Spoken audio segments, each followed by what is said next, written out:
بالله من الشيطان الرجيم. بسم الله الرحمن الرحيم.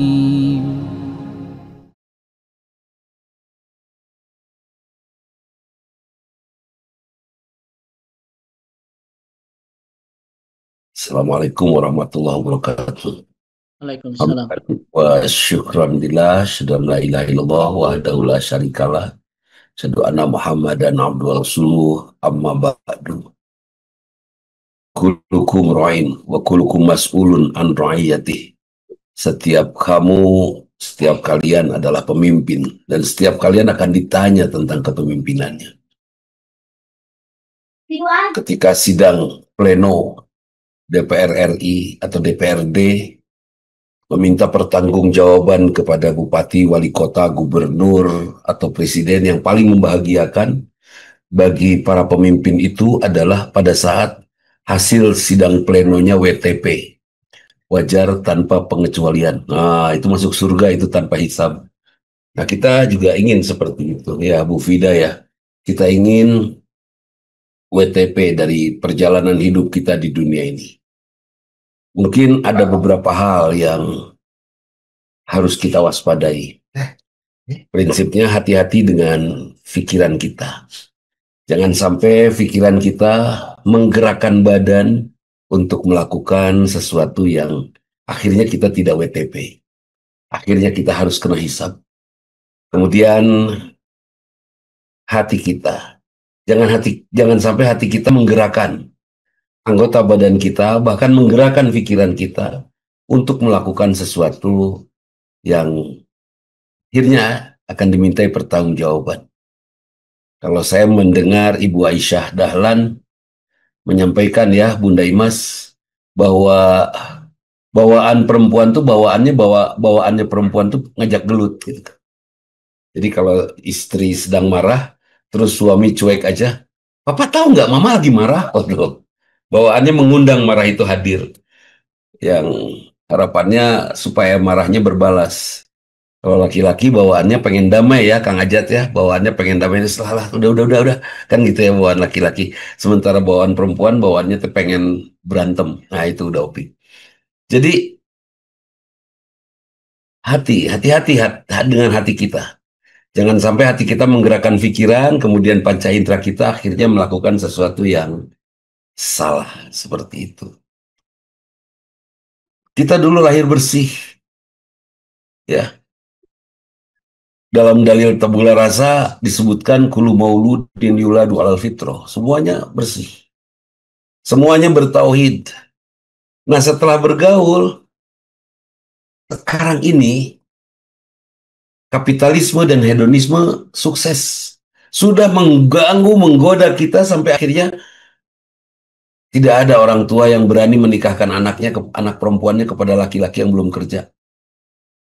Ya kan? Kalau dulu zaman kakek saya atau zaman buyut saya menikahkan kakek saya itu sepertinya urusan kerja itu urusan ke-19. Sekarang menjadi urusan nomor 1. Bahkan ketika pemilihan pemimpin daerah, kepala daerah aja, dicari kepala daerah yang memberikan janji-janji finansial. Nanti akan ada lapangan kerja, nanti akan ada pembagian ini, pembagian itu, Masya Allah. Bahkan senang sekali dan bertepuk tangan ketika ada pengampunan bagi mereka yang STNK-nya tidak dibayar sekian tahun, boleh. Sekarang dendanya dihapus. Menurut saya tidak adil. Ya, buat udah opik yang rajin sekali bayar pajak, dibandingkan dengan saya yang bayar pajaknya baru 3 tahun sudah kosong tidak bayar pajak, udah opik terus bayar pajak dan saya dapat pengampunan. Itu tidak adil itu. Itu tidak adil sama sekali. Tapi kan tidak ada uang, ya salah siapa kalau tidak ada uang buat bayar pajak jangan beli kendaraan udah. Insya Allah jalan tuh agak lengang mungkin ya. Saya selalu mengingatkan Ersyad, pernah saya ingatkan kalau STNK sudah habis, masa berlaku pajaknya sudah jangan dipakai itu kendaraan. Kita sumbangan ini untuk bisa memanfaatkan fasilitas umum ini. Masa kita nggak ikut sumbangan terus kita ikut pakai gitu kan? Ayah Anda tercinta Wahyarham menyatakan haram kita berjalan di perjalanan pakai kendaraan yang STNK pajaknya habis. Itu haram itu. Ah, kita pilih kepala yang pimpinan yang kira-kira membuat keuangan kita semakin ringan. Bukan. Kalau saya tetap memilih kepala daerah yang bisa membuat saya mudah mendapatkan husnul khotimah itu, Ustaz Dedi. Yang bisa membuat saya pulang tanpa hisab. Bahkan ketika saya punya menantu pun Bu Mira Junaidi, yang saya doakan pertama Bu Mira apa ketika saya menatap menantu saya. Ya Allah, jadikan menantu saya seorang yang bisa mengantar anak saya mendapatkan jannah tanpa hisab. Demikian juga jadikan anak saya sebagai pemimpin dalam rumah tangganya karena laki-laki yang bisa membawa seluruh keluarganya mendapatkan jannah tanpa hisab, mendapatkan husnul khatimah. Nah, bagaimana caranya supaya kita tidak dihisab? Satu-satulah kita selesaikan urusan kaki dulu. Jangan sampai kaki kita ditanya nih ngelangkah kemana ini. Terus tangan dulu. Tangan kita dipakai kemana ini nanti Ustadz Dedi Haryadi akan menyampaikannya lengkap. Terus hati dibawa piknik kemana ini hati? Kan yang paling sering piknik menembus batas tuh hati ya, Ibu Nurlela. Hati itu bisa, saya duduk di sini, hati bisa ke Hong Kong, kan itu ya. Hati bisa ke Mekah, ikutan tawaf di sana. Itu, Bu Heru. Jadi, insya Allah, itu akan ditanya itu oleh Allah tentang hati kita.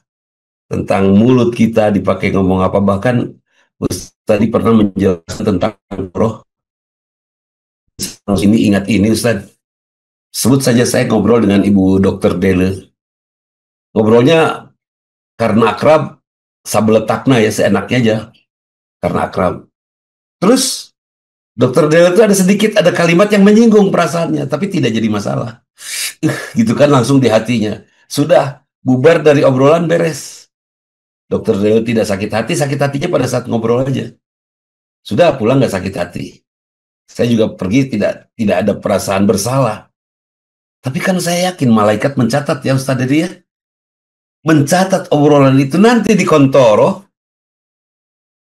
Tahu-tahu Dokter Dele akan melakukan transaksi amal soleh dengan saya. Dan saya akan terkejut. Loh, kok amal saya diambil oleh Dokter Dele, kata malaikat. Dulu kamu pernah nyakitin dia. Kamu nggak sadar.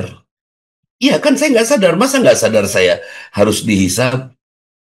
Ternyata Ustadz Dedi, versi pikiran saya, karena hadirin sahabat semua, siapapun yang ceramah, dimanapun, di mimbar manapun, itu semuanya sudut pandang. Ya kan? Belum menjadi fatwa. Tapi saya tidak sadar mengucapkan kalimat salah itu. Oh, Masya Allah. Kata malaikat, udhkurullaha dzikron katsira, zikirlah dengan zikir kepada Allah sebanyak-banyaknya. Artinya, waspadai semua. Setiap kata harus membuat Allah ridho. Itu zikir kepada Allah yang banyak. Istri bicara sama suami, usahakan jangan ada kalimat sedikit pun yang membuat suami tidak ridho. Apalagi Allah tidak ridho ya Pak Ginanjar Hadiman. Harus diridhoi itu. Jangan mentang-mentang saya lelaki menjadi pemimpin dalam rumah tangga, berbicara sembarangan, nggak bisa itu. Nggak boleh. Nanti di kantor akan ditanya. Ini mungkin bagian daripada hisab ya. Yang khofi saja. Tapi tetap itu hisab. Terus kebetulan kita Ustadz, jadi Ibu Imas lah, Kade. Ada Ibu Imas Karyama di sini. Nanti ya Selasa Bu Imas Karyama di Adipati Kertabumi nomor 15 ya. Itu bagian Bu Imas nanti. Nah, tanpa sadar Kang Ferry, kita bicara sesuatu. Saya, Ustadz Dedi, Bu Imas, Ustadz Hashim, atau siapapun yang sering sekali berbicara di hadapan publik,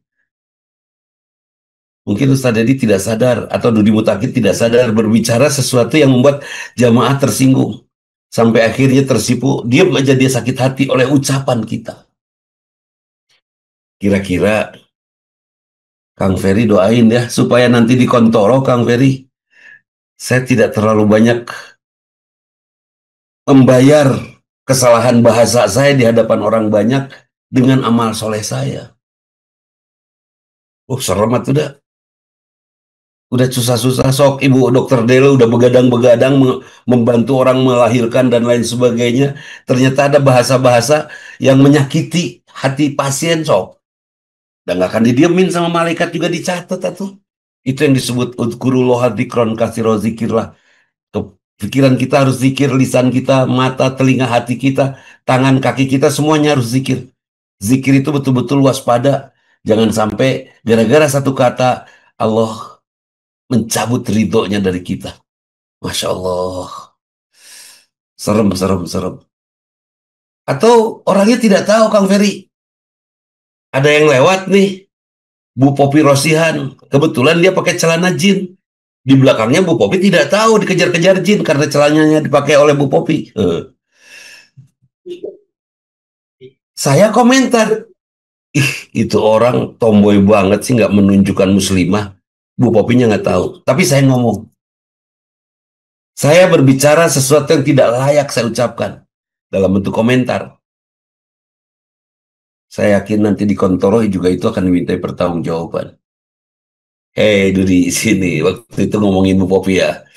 Dosa itu. Coba pahalanya kasihin ke Bu Popi sebagian. Berat. Berat itu. Saya takut habis. Karena itu gaspol ya. Maaf bukan takabur kalau saya gaspol untuk berbuat apa saja yang bisa saya lakukan.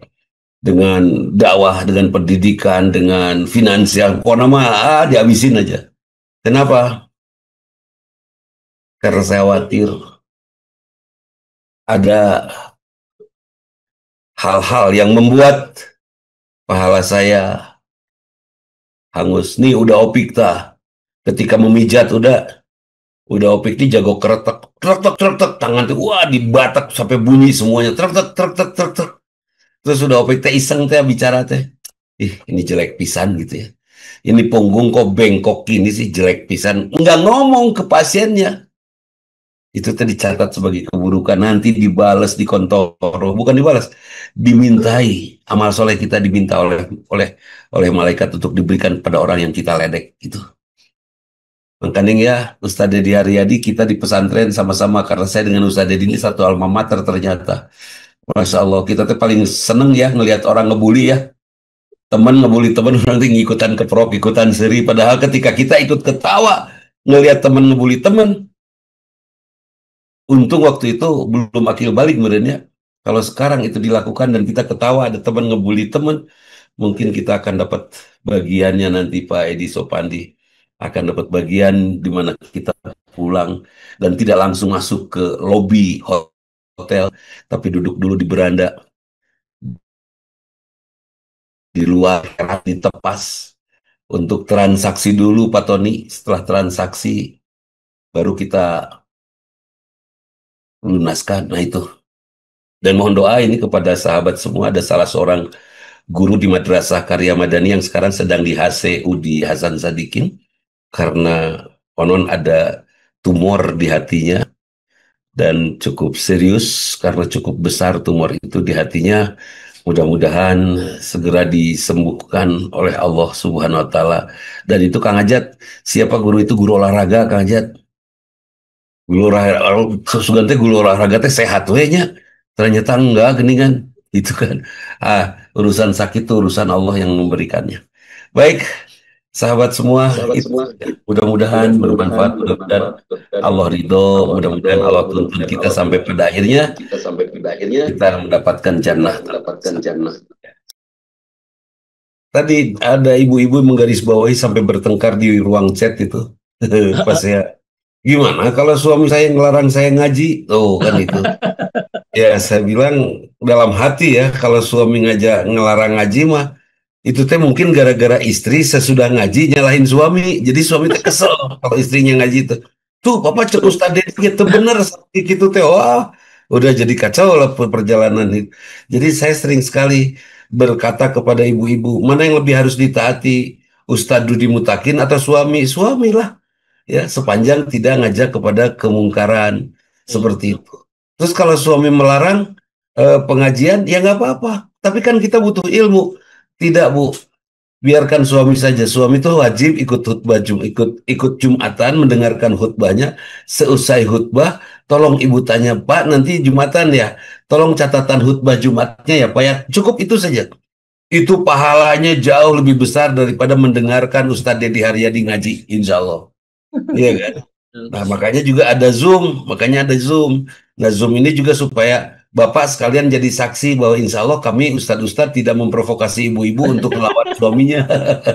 Atau udah banyak itu Bu Mira, itu istri-istri yang ya Allah beres ngaji temen asa pang solehah we sampai suami ada yang ngadu sama saya Ustaz dikemakan eta istri saya emang kenapa begitu saya sholat dimarah padahal kan saya udah biasa mbak ngadep ke timur harus ngadep ke barat ya ke timur dia gitu naon lah dah tetap muter nam ke Ka'bah kene kita salpas we seperti itu makanya istri itu atau fast track ya dari kepala langsung dari hati langsung ke mulut, dari kepala langsung ke mulut tanpa filter kalau bicara teh.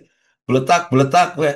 Untung bapak-bapak di sini Kang Ajat dan lain-lain Sarah Rehat Kang Elan, Sarah Rehat padahal punya istri sim fast track ya. Main beletak beletak. Jadi boleh suami melarang istrinya ke pengajian boleh. Boleh dosa tente, tapi syaratnya setiap beres khutbah Jumat tolong sampaikan kepada istri isi khutbah Jumatnya. Itu ya, isi khutbah Jumatnya. Suaminya juga enggak sih istri saya baik Ustadz dari beres pengajian teh sok soleha pisan.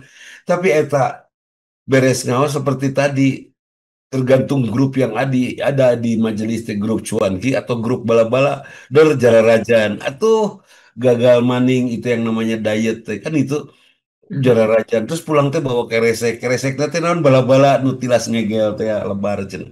Ya Allah. Jadi yang jelas mudah-mudahan ya kita semua jadi ahli surga tanpa hisab dan WTP ya wajar tanpa pengecualian hasil penilaian para malaikat luar biasa dan saya ingin sekali itu dan saya juga tidak berani Kang Ian saya meminta kepada ya Allah masukkan saya menjadi ahli surgamu tanpa hisab. Saya lebih meminta akhirnya saya lebih meminta kepada Allah ya Allah eh, lindungi semua yang ada pada diri saya, pikiran, perasaan, anggota tubuh semuanya. Jangan sampai semua ini membuat saya mendapatkan surga tanpa mendapatkan neraka tanpa hisab, ya kan? Ada yang masuk neraka tanpa hisab, dan bukan hanya masuk surga saja tanpa hisab. Saya nggak mau masuk neraka tanpa hisab. Lindungi semua amal saya, lindungi semua sikap dan lain sebagainya sehingga saya pantas mendapatkan surga tanpa hisab. Dimulai dari yang kecil-kecil Bu Dele seperti ini juga saya ingatkan ini ya kepada teman-teman semua ini titip titip titip mohon WhatsApp-nya pakai password harus teman saya kemarin ya bulan-bulan lalu kemarin baru bicara dan tadi sebagian kita selesaikan urusannya melalui WhatsApp-nya dia melakukan pinjaman online yang dihack oleh orang lain yang dapat dia yang kena getahnya harus bayar Innalillahi. sampai rada stres dia terung gitu sampai saya bilang nges tongkrong tongkrong seri hese diajak seri kumaha ge dikala kete kumonya teh seri anger jadi masya Allah ya udah akhirnya kita selesaikan sedikit-sedikit lah tapi mudah-mudahan besok bisa tuntas yang jelas titipnya kepada semua WhatsApp-nya kasih password kasih PIN terus kasih tahu keluarga PIN-nya ini gitu kan kasih tahu isi maut supaya gampang dibuka nantinya kalau ada emergensi ada apa gampang dibukanya seperti itu kasih tahu keluarga nah seperti itu jadi ini juga bagian dari ikhtiar kita jangan sampai kita membuka orang untuk melakukan kejahatan melalui perangkat kita ya kan seperti pernah saya cerita lagi memberikan beras kepada seorang ibu tiba-tiba saya melihat ada orang bawa laptop dan itu teh laptop saya Kang Erwin kebayang tuh saya langsung nawar Pak ya tadi ya, laptop dical sabaraha sok wani mah 2 juta saya beli itu da eusinan penting mah dan laptopnya jauh lebih mahal dari harga 2 juta itu Betul, udah betul. saya ambil sudah saya bayar saya bicara sama yang ngambilnya tuh iya laptop tina mobil hidungnya kebek dia luas kan yang salah saya jendela mobil saya tidak cukup rapat tertutup yang bagian belakang tempat laptop itu ada di belakang ya sudah artinya memang sekarang orang Betul-betul tidak ada yang berniat untuk jahat, tapi kepepetlah yang membuat dirinya jahat dan kesempatannya ada. Nah, jangan sampai handphone kita menjadi kesempatan orang untuk berbuat jahat ya.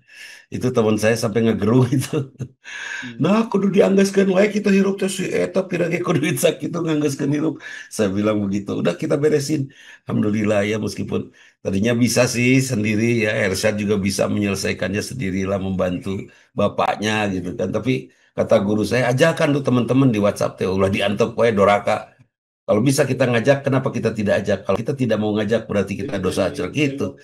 La haula wala quwata illa billah. Itu saja mungkin sahabat semua, mudah-mudahan bermanfaat, mudah-mudahan berkah Kang Elan ya. Pak Tony, Bu Dele, Pak Rusli, Prof Azali. Prof sehat terus, Prof. Juara hatur nuhun pun incu sekarang ada alergi gatal-gatal tuh para rugo tapi insya Allah anjing konsultasi. Mudah-mudahan Allah ridho ke urang sadayana, hatur nuhun hapunten. Mangga, Ersat. Assalamualaikum warahmatullahi wabarakatuh.